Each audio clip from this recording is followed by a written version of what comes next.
बिस्मिल्लाहिर्रहमानिर्रहीम। आप देख रहे हैं वसीम इकबाल वॉइस चैनल। आज आपके सामने एक बड़ी दिलचस्प कहानी पेश करने जा रहा हूँ।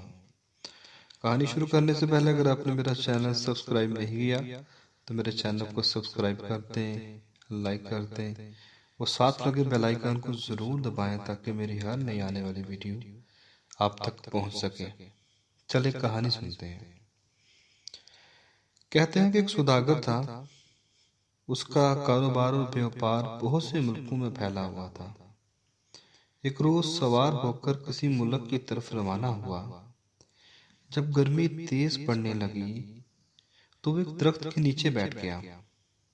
उसने अपनी खर्जी में हाथ डाला और एक टुकड़ा रोटी का और एक छवारा निकाला। वो इस रोटी के टुकड़े और छवारा को खाने लगा। जब खाने से फारुग हुआ तो उसने गुठली फेंक दी।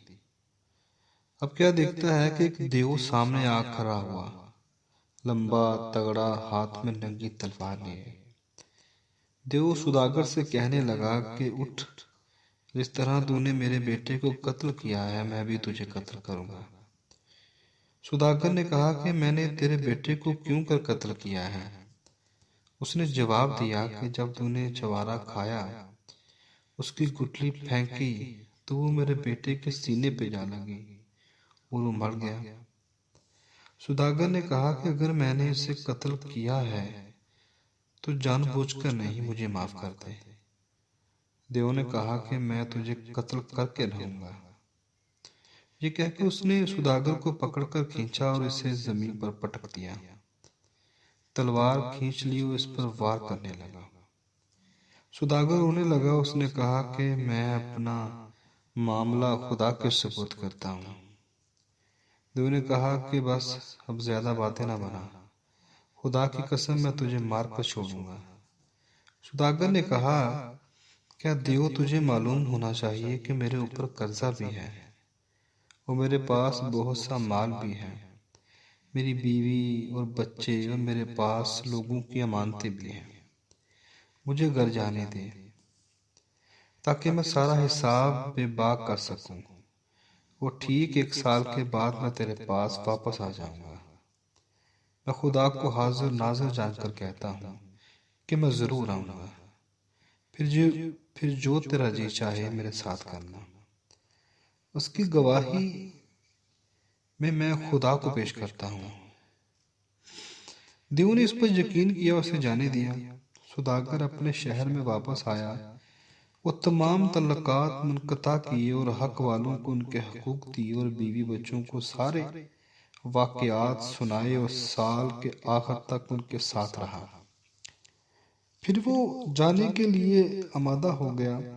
वज़ू किया और कफन अपने बगल में दबाया और अपने अहलो अयाल और पड़ोसियों और अजीज़ व अकारब को खुदा हाफिज कहकर निकल खड़ा हुआ।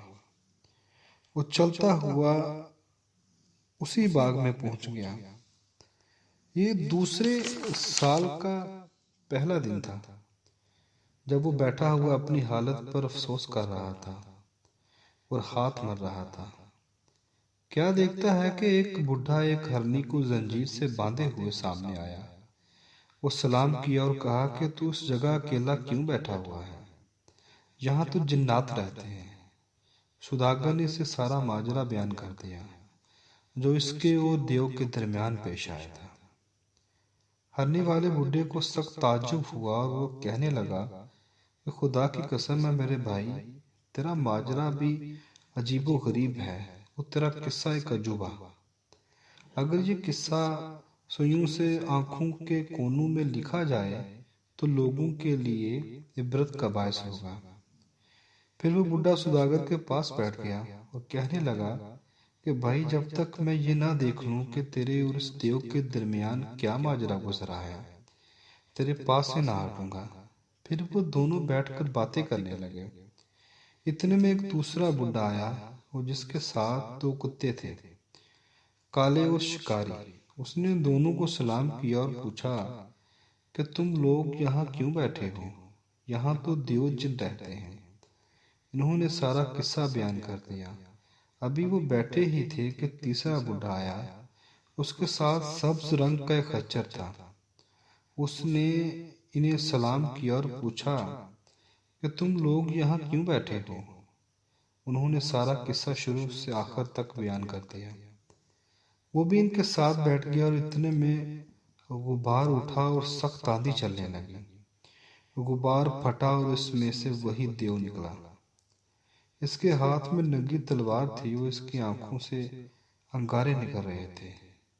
वो इनकी तरफ लपका, उनके दरमियान से इस सौदागर का हाथ पकड़कर घसीट लिया और इससे कहने लगा कि इधर आ, ताकि मैं तुझे कत्ल करूं, जिस तरह तूने मेरे लगते जिगर मेरे बेटे को कत्ल किया था। सौदागर रोने पीटने लगा और वो तीनों बुढ़े भी रोते हुए वावेला करते हुए उठ खड़े हुए।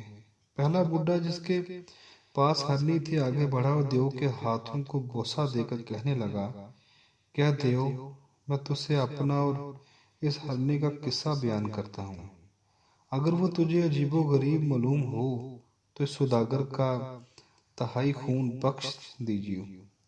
उसने कहा कि बहुत खूब, ऐ बुढ़े तू किस्सा बयान कर। अगर वो मुझे अजीबो गरीब मालूम होगा तो मैं सौदागर का तहाई खून बख्श दूंगा। अगर आपको मेरी ये वीडियो पसंद आए तो मेरी वीडियो को लाइक कीजिए, सब्सक्राइब कीजिए।